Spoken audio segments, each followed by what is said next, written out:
Usted va a levantar conmigo la Biblia, se anima a hacerlo como lo hacemos cada domingo. A mí me gusta esto porque me ayuda a orientarme y tenemos un texto que venimos usando este año que dice así. A ver, ¿lo tenemos? Sí, ya pronto aparece. ¿Se acuerdan que tiene que ver con el Espíritu Santo? Si escuchamos su voz, no endurezcamos el corazón. A ver, ya lo tenemos. A ver, vamos, ¿cómo? Como dice el Espíritu Santo, si oyes hoy su voz, no endurezcan el corazón. Bueno, no importa, ya está, lo dijimos de memoria y eso es lo súper importante que nosotros lo podamos decir y lo podamos recordar. El Espíritu Santo de Dios va a hablarnos hoy y es importante que usted esté dispuesto y preparado a escuchar la palabra de Dios. Nosotros veníamos, los tengo que ubicar siempre porque este año que pasó y el pedazo de este año que nos queda, veníamos con el desafío de leer toda la palabra de Dios y tener una idea en todo su contexto de lo que era. Vimos el Antiguo Testamento, usted se acuerda, vimos esa historia maravillosa que Dios creó al hombre, recordamos esos hombres importantes, Abraham, Isaac, Jacob, vimos cómo el pueblo de Egipto cruzó el Mar Rojo y fue finalmente, después de una historia larga, a parar a la tierra prometida. Vimos cómo Dios en ese lugar levantó profetas, luego levantó reyes, hombres de Dios. Vimos la historia de David, un hombre muy importante en la historia de la Biblia. Vimos la historia de Salomón y entre otros. Y se acuerdan que a través de lo que era el Antiguo Testamento, vimos viendo cómo la nación de Israel se estableció en esa tierra, logró tener un espacio grande hasta que finalmente encontramos que Israel fue llevada 2 veces cautivas, se dividió el reino, uno al norte, otro al sur, ¿se acuerdan? Y así fue como Israel fue llevada cautiva y desaparece Israel y en este caso la tribu de Judá y benjaminitas quedan y son llevados también a Babilonia allí. Luego vemos en el Nuevo Testamento al comienzo, nosotros nos damos cuenta cuando se encuentra la nación de Israel bajo la opresión romana y estaban allí nuevamente prisioneros y sometidos. Vimos que Dios mandó un hombre muy importante que fue su Hijo Jesucristo. Allí vimos el nacimiento de Jesús, vimos su ministerio, vimos cómo Él acompañó la vida de los 12 discípulos, de eso vamos a hablar un poquito hoy, y vimos básicamente también cuando Jesús hizo aquella obra maravillosa en la cruz. Dice que Jesús murió en la cruz, derramó su sangre por nosotros. Hoy compartimos la copa y el pan que simbolizan el cuerpo y la sangre de Jesús, son símbolos, y vemos cómo Jesús dijo: todas las veces que coman de este pan y beban de esta copa, mi muerte van a anunciar. ¿Hasta qué? Hasta que yo vuelva, eso dijo el Señor.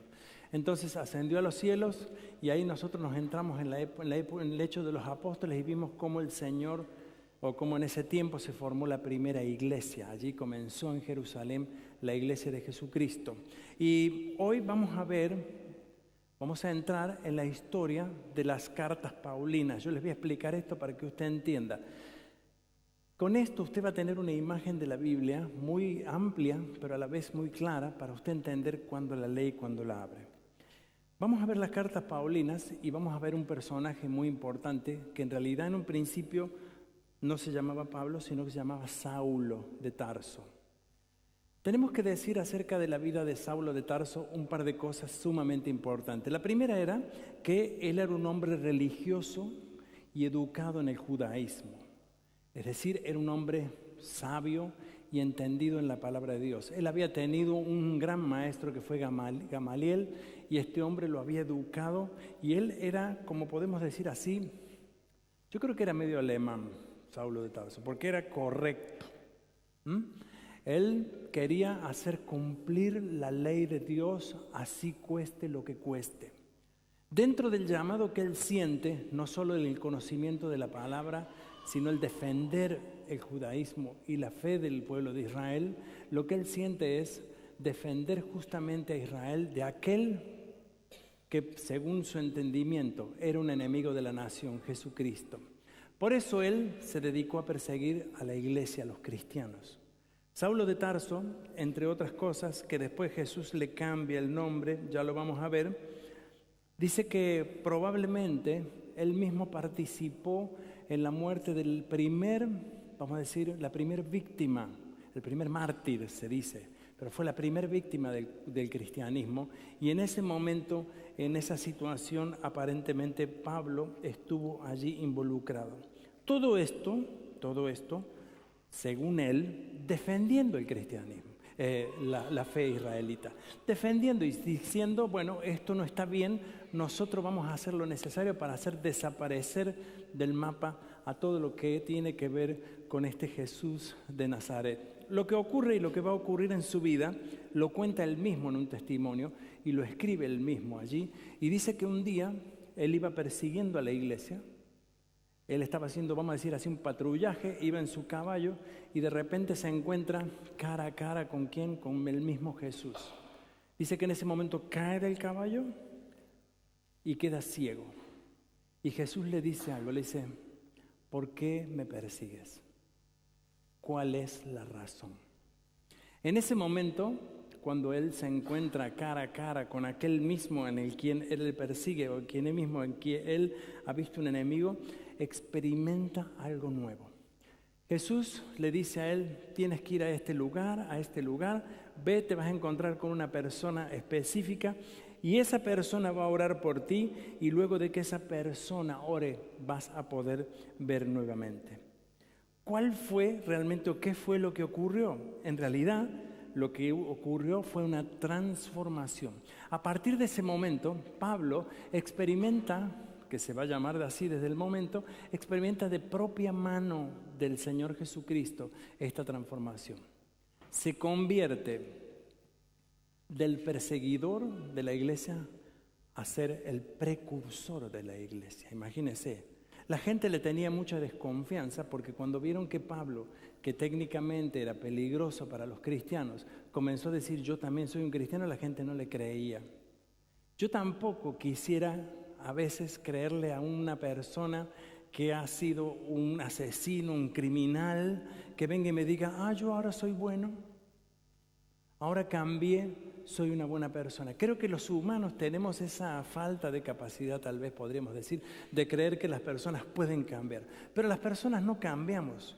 Lo que pasa es que Cristo nos cambia, esa es la diferencia.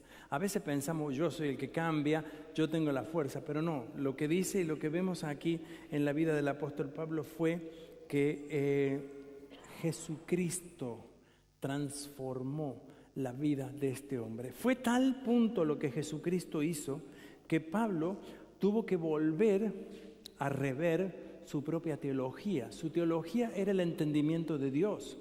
Imagínense, él había crecido dentro del judaísmo. Ellos entendían, y como por primera vez tenía que cambiar este concepto, ellos pensaban que las buenas obras formaban parte de agradar a Dios. Por eso, él estaba muy motivado en esto y decía, perseguir a la iglesia es mi buena obra. Luchar contra esto es mi buena obra. Pero el apóstol Pablo en su teología es cambiado y transformado nuevamente. Y fíjense que en Romanos 3, del 10 al 12, vamos a ver algunos versículos, les voy a mostrar algunas cosas para que ustedes los puedan ver. Dice, como dicen las Escrituras, no hay ni un solo justo, ni siquiera uno. Nadie es realmente sabio, nadie busca a Dios. Todos se desviaron, todos se volvieron inútiles. No hay ni uno que haga lo bueno, ni uno solo. No hay ni un solo justo. Una persona que pensaba de sí mismo como justa por sus acciones llega a entender a través del poder de Dios y a través de la experiencia con el Espíritu Santo y con Jesús mismo en que no tenía que ver consigo mismo. Nadie era justo. Nadie podía dar o mostrar esta cualidad. Si yo quisiera o usted quisiera mostrarse ante la gente bueno, puede vestirse muy bien, ponerse una corbata tal vez y hacer buenas cosas. Pero usted en su interior sabe que nosotros los seres humanos no tenemos tanta bondad como queremos aparentar. Hay en nuestro corazón mucha injusticia, hay en nuestros actos mucha injusticia muchas veces.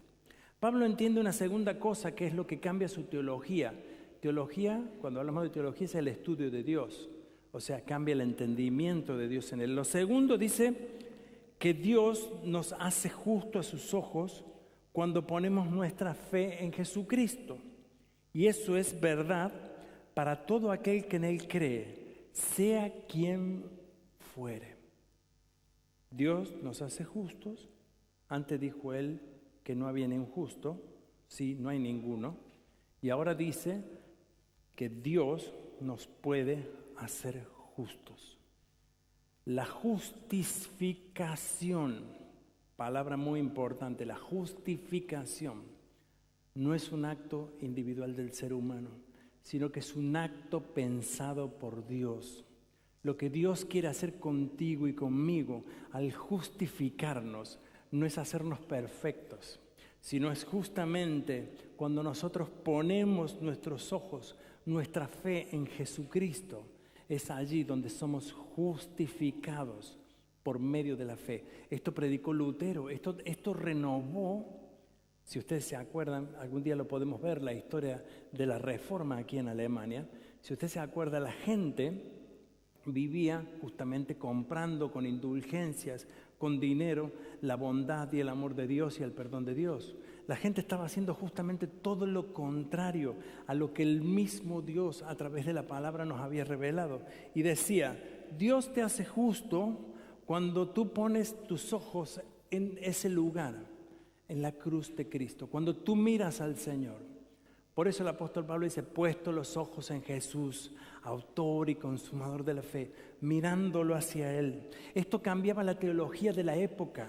La gente vivía justamente tratando de justificarse frente a los seres humanos y frente a su Dios, lo cual no podían. Lo tercero que dice Pablo en su teología fue, y todo esto es un regalo de Dios. Y todo esto es un regalo de Dios. Dios, quien nos trajo de vuelta a sí mismos por medio de Cristo, y Dios nos ha dado la tarea de reconciliarnos a la gente con Él. Dios nos ha dado un regalo. ¿Saben? Justificados quiere decir más o menos esto. Siempre lo explicamos de esta forma y creo que es la mejor forma para explicar la justificación. Si usted hoy estuviera frente a un juez, acusado de lo que fuese, de no haber pagado impuestos, de haber hecho una multa, de lo que fuese, y el juez está frente a usted allí y le dice, por lo que usted hizo, la ley dice que tiene que pagar 5 años de prisión, 10 años de prisión, lo que usted quiera. Entonces usted tiene que pagar la causa de lo que hizo. Pero de repente aparece una persona y dice, señor juez, yo voy a tomar el lugar de esa persona, voy a ir los 5 años a la cárcel y voy a asumir esa condena. Y usted va a pensar y decir, ¿pero por qué? Y cuando tratamos de explicar el por qué, no hay un porqué. Hay una respuesta de amor de Dios. Dios nos ama a ti, a mí, Dios te ama. Y cuando Jesús dice, yo he venido para que tengan vida, no dice he venido para que se porten bien y tengan vida. Yo no he venido para que hagan las cosas que yo quiero y tengan vida, sino que yo he dado mi vida por vosotros, dice el Señor. Sin ninguna razón. La razón es el amor de Dios. Y lo que hace la obra de Jesucristo, y lo trata de explicar el apóstol Pablo en esa época, es una cosa que hoy, no sé si encontraré un ejemplo. Yo le pido al Espíritu de Dios que me dé un ejemplo en este momento para tratar de explicárselo. Pero ustedes imagínense, en la época de Pablo, los judíos pensaban que ellos eran solo los hijos de Dios. El resto no era nada. El resto del mundo eran gentiles. El resto del mundo no servía absolutamente para nada. Y el apóstol Pablo dice en Efesios, pues Cristo mismo nos ha traído la paz y Él unió judíos y a gentiles. Y los hizo un solo pueblo. Esto en la mentalidad de la época era imposible. Esto en la mentalidad de hoy quizás lo podríamos comparar tal vez, no sé, unir dos culturas totalmente extrañas. Es como si dijéramos hoy, Alemania y español es lo mismo. No es lo mismo. Pero Dios hace que sea lo mismo. Es decir, lo que hizo la obra de Cristo es unir a la humanidad, tomarla para sí. Saben que yo encuentro una cosa que para mí es muy importante y yo se los quiero explicar porque para mí es muy importante. Cuando Dios decide manifestarse al mundo, es algo que toda la humanidad estuvo esperando. Hoy en día la gente dice, quiero ver a Dios para creerle. Dios se ha manifestado a través de su obra a lo largo de los tiempos y hasta el día de hoy. Y nosotros tenemos que aprender a escucharle. Dios no está esperando que tú hagas cosas buenas. Dios está esperando darte amor. Dios quiere un mundo en paz. Dios quiere que nosotros los hijos de Dios nos amemos. Dios quiere que nosotros vivamos en paz. Eso es lo que Dios quiere. La religión cristiana es una religión que lo que procede y lo que quiere llegar a hacer es la transformación de lo humano para que el humano viva en paz, no para que el humano viva en guerra. Lamentablemente a veces los seres humanos transformamos todo esto. ¿Qué hizo el apóstol Pablo? Además de su teología y de este mensaje tan simple, que a la gente del momento le costó mucho, hubo muchos religiosos de la época que dijeron, no, eso no, los judíos somos una clase especial, nosotros somos un pueblo especial, no hay ningún otro pueblo como nosotros. Los gentiles decían, Dios nos recibe. Comenzaban a ocurrir cosas, los milagros pasaban.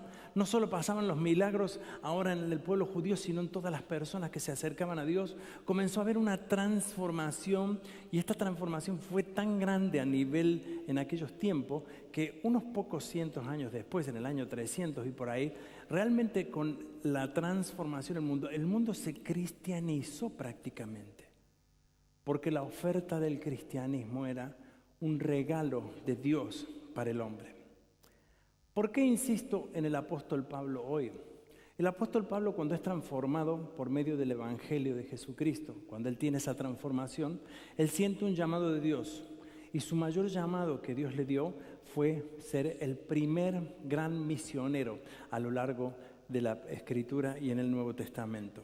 Él viajó por todo el mundo antiguo, incluso Europa, llegó hasta Italia, desde el mismo lugar de Israel y viajando por Asia y muchos lugares. Yo creo que tengo un plano, no sé si ustedes lo llegan a tener, creo que tenemos un pequeño problema ahí, pero lo que quiero decirles es que él en cada lugar que fue visitando, fue hablándole a la gente porque Cristo lo había transformado a él.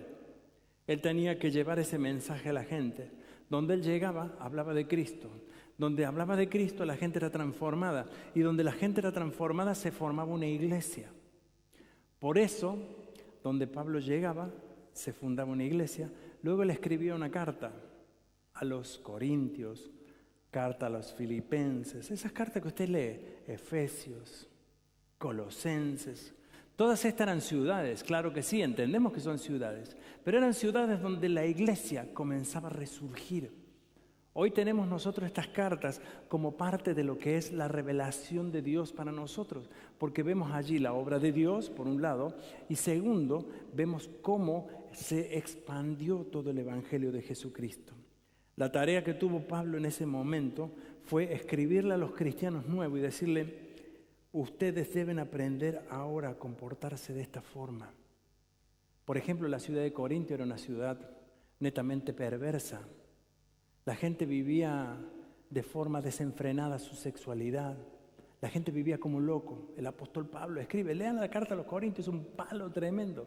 Y dice, ustedes tienen que hacer así, así. Habla del matrimonio, habla de todas estas cosas en donde iba poniendo principios en las personas, que las personas con voluntad, en el entendimiento de Dios, iban a cumplir. Yo creo que la vida del apóstol Pablo, sin el apóstol Pablo, el cristianismo hubiese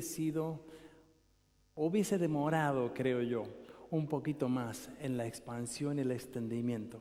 Este hombre que primero persiguió a la iglesia fue un hombre que después fue el mayor apoyo que la iglesia tuvo. Pero dentro del ministerio de Pablo, no solo fue el hecho de fundar iglesias, sino que él se encontró con un joven que se llamaba Timoteo. Este muchacho tenía un papá que era griego. Su mamá, que no estaba, ya había muerto, su mamá y su abuela eran dos personas sumamente importantes en su vida. Lo habían educado en las cosas de Dios. Cuando Pablo vio ese potencial en ese hombre, puso el ojo y lo va a formar como un ministro. Si usted tiene un llamado de Dios como pastor, como ministro, tiene que leer las dos cartas de Timoteo, son fundamentales.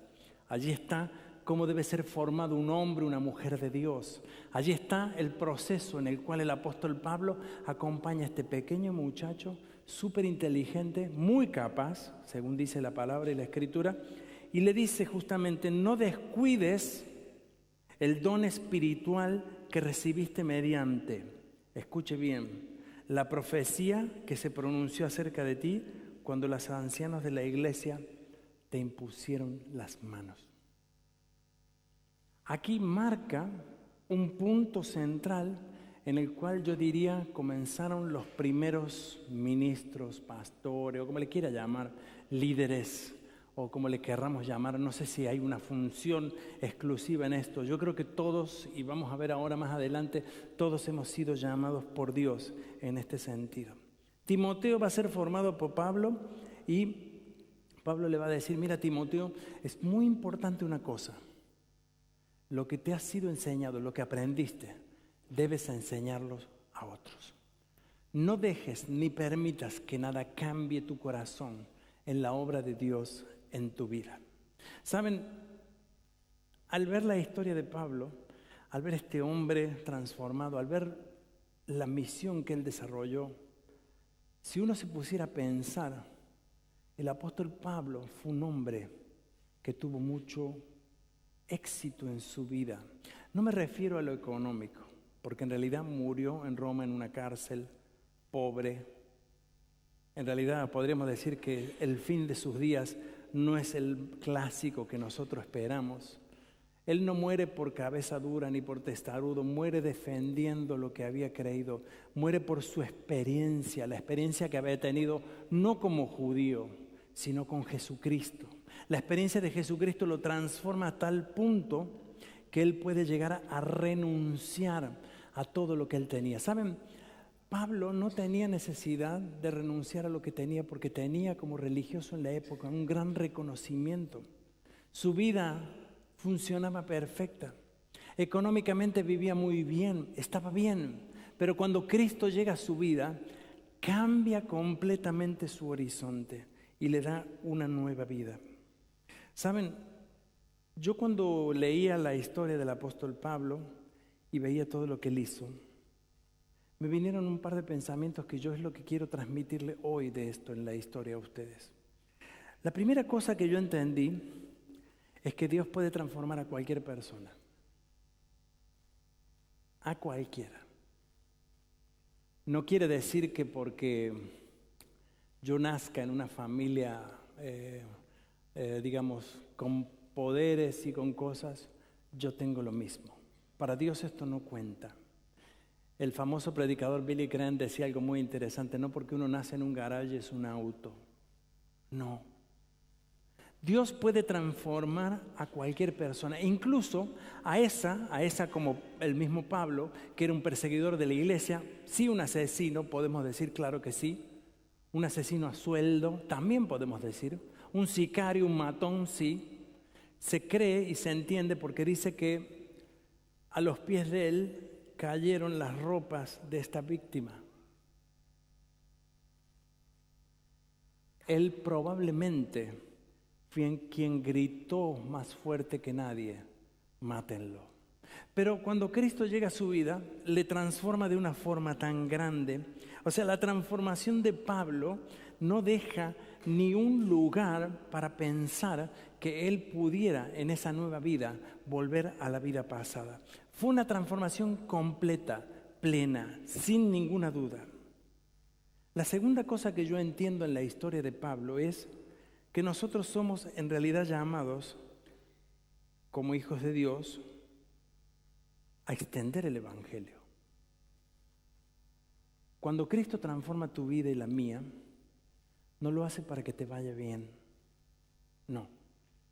Si Cristo hiciera, o mejor dicho, si ser cristiano es que me vaya bien porque ahora yo me acerqué a Cristo, estamos engañándonos y estamos engañando a la gente. En realidad, tu vida es transformada por medio de esa gracia y ese amor de Jesucristo en tu vida. Y así como Pablo es transformada su vida, él nos llamó a que otros sean transformados. No te estás cambiando. la vida te ha cambiado y Jesucristo te cambia completamente. ¿Saben? El famoso bautista, fue un predicador bautista aquí en la zona de Alemania, Gerhard Onken se llamaba él. Abajo tenemos una sala con el nombre de él. Aquí hay 2 salas importantes en la iglesia. Una que está al lado de la cocina se llama Onken-Saal, recordándolo a él, y la otra se llama Martin Luther King, ¿se acuerdan? El famoso defensor de los derechos de las personas, norteamericano, también pastor. Johann Gerhard Onken vivió en el año 1800 al 1884. Y él llega a un entendimiento tan profundo de la vida de la fe que yo se los quiero transmitir hoy y quiero despertar hoy en ustedes lo que él mismo también dijo. Él dijo primero que cada cristiano tiene un llamado misionero en el contexto en lo que se desarrolla.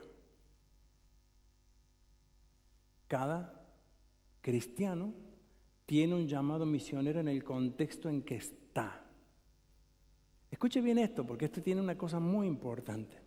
Cada hijo de Dios es un misionero en el contexto. Lo que él quería decir era que todos los cristianos son misioneros en el contexto donde Dios le pone.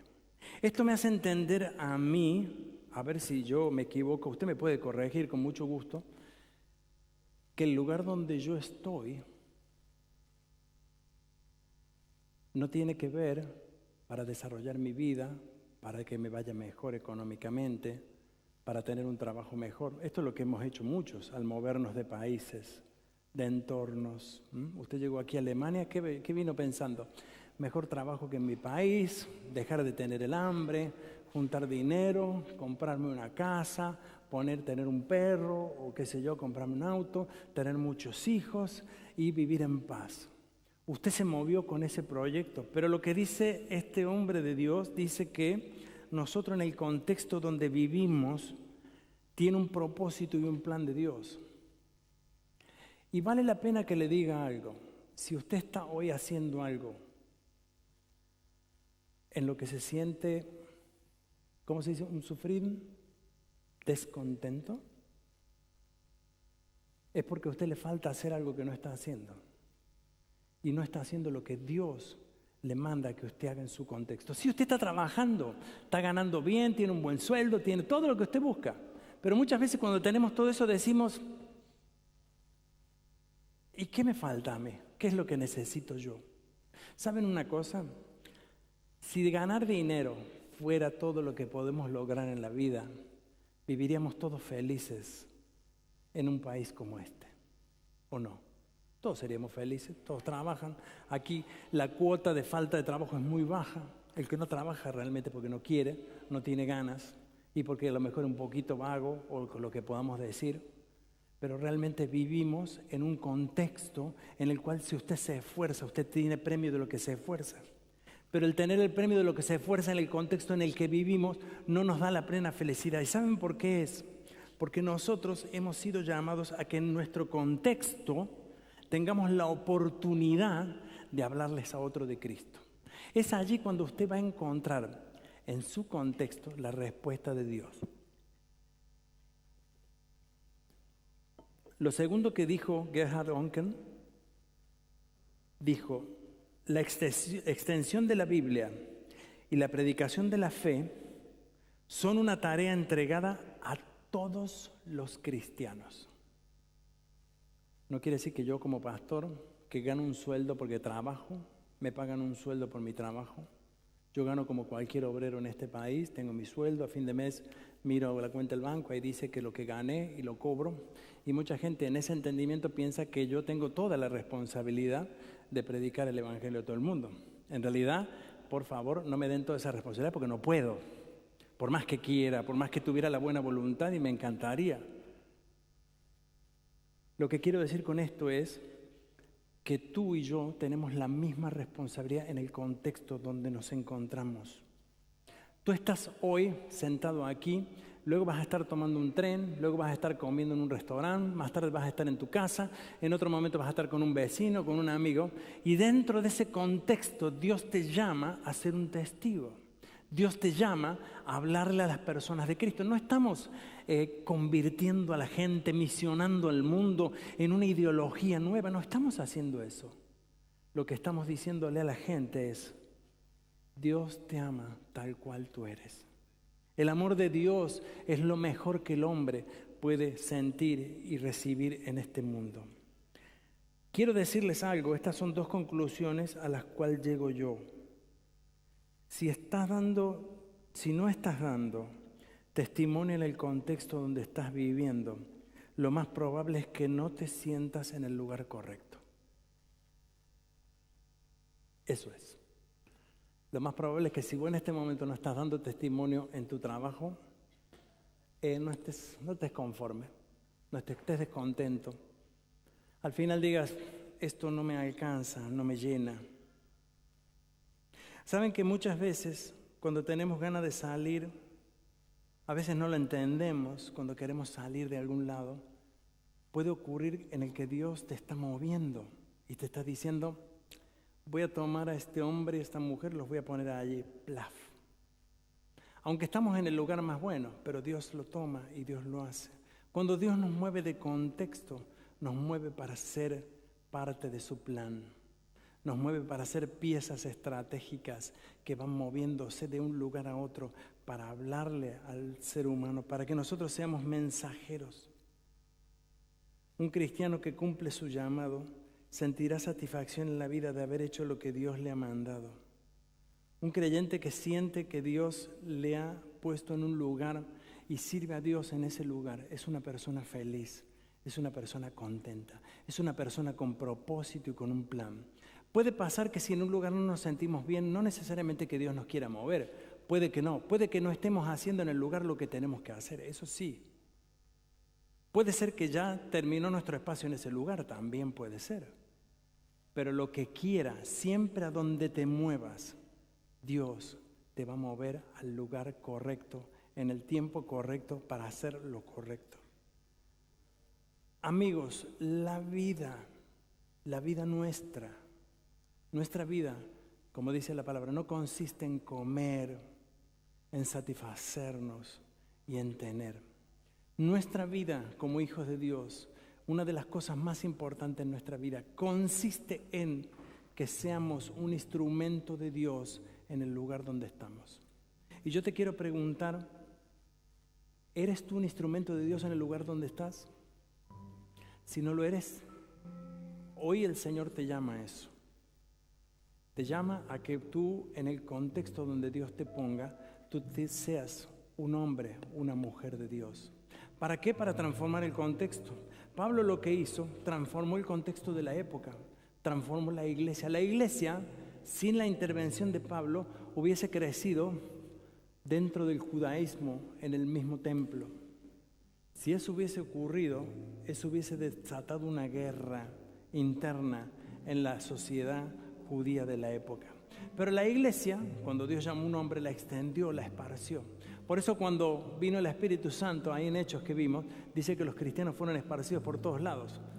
Perseguidos, no esparcidos solamente, perseguidos. Y esa persecución les llevó a formar lo que hoy es la iglesia. Yo quiero llamar hoy a la iglesia aquí en Múnich a que cada uno de ustedes sean un misionero, una misionera, un hombre y una mujer de Dios, en el contexto donde Dios los ponga. Cuando ustedes llegan a un nuevo contexto, no solo tienen que preguntarse, hay una buena casa, hay esto, hay lo otro, tienen que preguntarse, ¿dónde Dios me quiere en ese lugar? ¿Qué es lo que Dios ha presentado para mí? ¿Qué tiene planeado Dios conmigo en ese lugar? Y entonces es cuando ahí nosotros comenzamos a mirar el contexto y a decir, Dios tiene preparado algo para ti.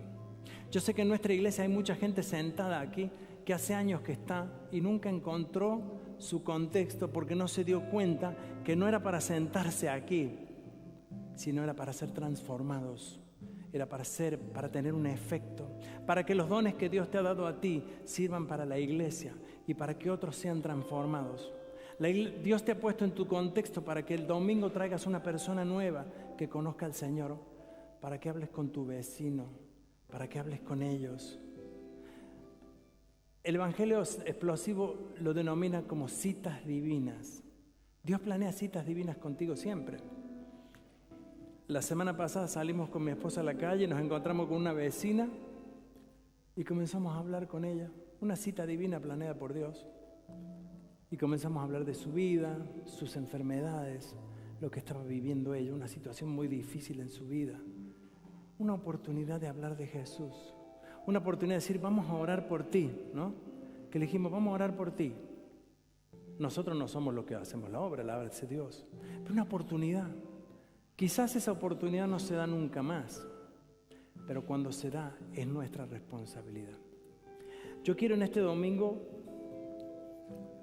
orar. Quiero invitar, no sé si ustedes saben, la semana pasada lo anunció Micaela y Benjamín.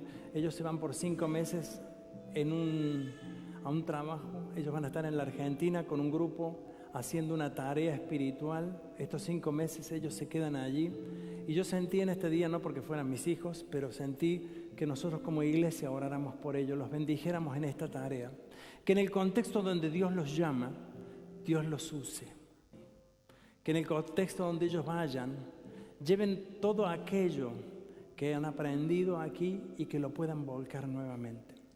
Pero no solo quisiera orar por ustedes dos, quiero orar por todos aquellos hoy que se sientan de parte de Dios llamados a ser efectivos en el contexto en el que Dios los ponga a partir de hoy. Llamarlos para que Dios sea efectivo donde los quiera llevar. Cuando hoy salgas caminando por la calle, no te sorprendas. Dios está planeando contigo.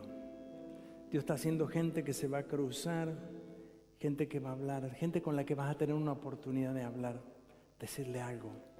Hablarle de eso que tanto te gusta, que Dios ha hecho en tu vida y que Dios puede hacerlo contigo. Benji, Miki, vengan chicos. Yo lo he hecho espontáneo esto así. Y si hoy alguien de aquí de la iglesia siente esa necesidad de que oremos por ustedes, yo le invito a que vengan aquí adelante. En realidad tendría que pasar toda la iglesia, ¿no? Bueno, no, yo no quiero obligar a nadie. Pero yo le animo a que usted venga. Póngase aquí, venga a este lugar. O póngase de pie, como le guste. Yo no lo quiero obligar porque en realidad esto no tiene que ver con un acto que uno hace, pero tiene que ver con una decisión interna en la cual decimos, Señor, yo quiero sentir y obedecer a tu llamado. Yo quiero, Señor. Y ¿saben una cosa? Quizás ustedes vivan acá en la iglesia durante muchos años. O a lo mejor el Señor diga, fíjate esta muchacha, este hombre, lo voy a tomar de aquí y lo voy a poner en ese contexto. Cuando nosotros seamos trasplantados, vamos a ser justamente trasplantados por Dios. Y le voy a pedir a la iglesia que también se ponga de pie y vamos a orar por Benji, Miki. Ven, Gretel, ¿podés venir? Vamos a orar por ellos. Voy a pedirle a los ancianos, si están aquí, los miembros del equipo que pasen. Vamos a orar por ellos y por toda esta gente que en realidad está pasando. Y vamos a orar pidiéndole al Señor que Dios les cuide, los protege. Hace, a ver cuánto, fue en el año 1996, que nosotros salimos con mi esposa así de la misma edad de ellos, no, un poco más viejo estábamos, ¿o no? 97, 62, yo tenía 35, así un poquito más viejo que vos.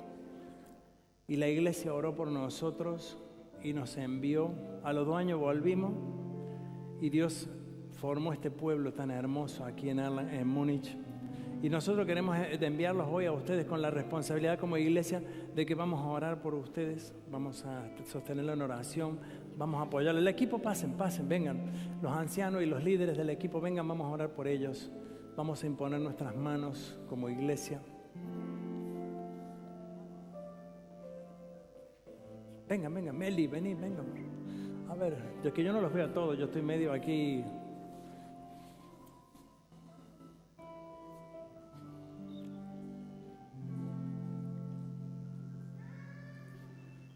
Señor, nosotros oramos hoy por Miki y Benjamín, que tú los llevas a partir de mañana lunes, Señor, a una nueva experiencia. Sabemos que tú, Señor, has planeado algo con ellos en estos meses. Pero, Señor, yo sé que tú no los estás mirando yo solo, estás mirando un montón aquí. Aquí vemos mucha gente, Señor, que aunque no tengamos que ir lejos, aunque no tengamos que salir a otros lugares, pero, Señor, sabemos que tú nos vas a poner en un lugar correcto.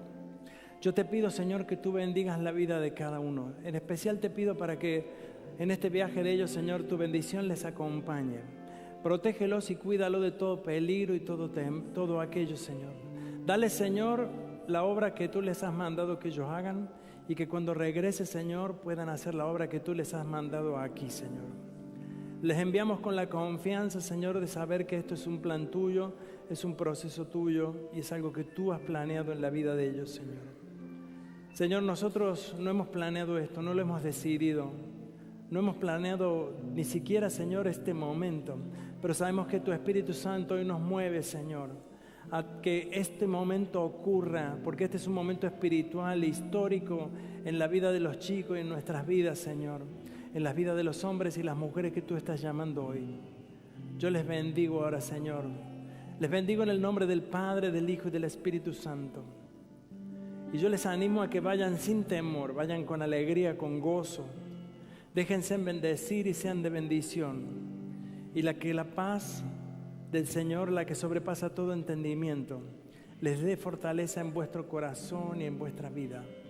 A ti sea la gloria, Jesús, y la honra. En tu nombre. Amén y amén. Vamos a cantar todos juntos. Quédense aquí, no se vayan, quédense aquí, porque esta es una imagen muy linda que el Señor nos da. No se sienten, quédense aquí, vamos a cantar juntos. Pueden darle un abrazo a los chicos y abrazarse entre ustedes.